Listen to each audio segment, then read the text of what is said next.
weapons are definitely a part of Insomniac culture, and they always have been. And so basically every project, there's always an arms race to get everyone on board on it. It's not just designers and gameplay programmers, it's artists and writers and everyone. Everyone submits their ideas and tries to figure out how to make the greatest weapon ideas that we can. One of my favorite weapons is the Predator rockets. I feel like we've always been a little hamstrung by the fact that we have to be a game that can be pick up and play by almost anybody.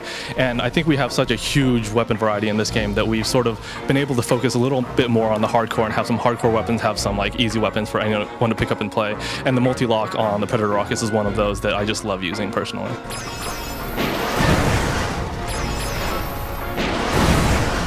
We try to make sure to balance some playability with the effects, but yeah, we definitely like to go over the top as much as we can. The 6-axis is something that we've definitely tried on a lot of stuff, and we've kept the stuff that it seems to work. It's definitely not for every single application. Moving the main character on the 6-axis was something that we didn't even bother trying, but it's definitely a technology that enables us to do a lot more, but is not something we want to apply to absolutely everything. Some of the weapons that use the 6-axis are the Visicopter and the Tornado gun. For the Visicopter, you use it as your primary control mechanic, and for the Tornado, you also get a guide where it goes. I believe those are the two main usages of the 6-axis that we have on the weapon side.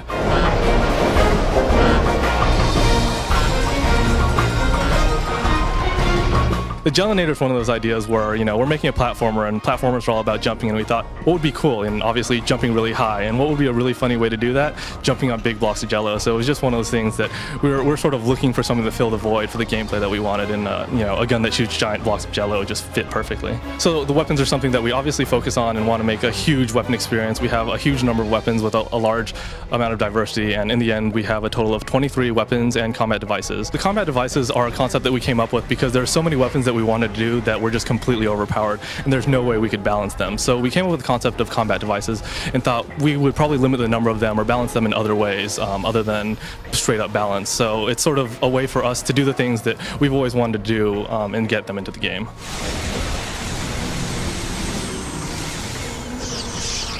So the new upgrade system is something we sort of learned from Deadlock. In Deadlock, we figured out that people really like customizing their weapon experience.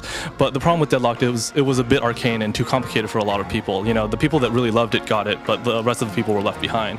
So the new upgrade system actually has two different implementations. There's one side that's just a really straightforward, the weapon you're using gains experience, and as that levels up, it becomes more powerful. If you max it out, then it gets a special ability. But the other one is sort of a grid-based upgrade system where you get to choose the direction that you want to take the weapon. You got to choose what weapons you want to do. So you can really customize your arsenal to be, focus on whatever aspects of the game that you really want to embody.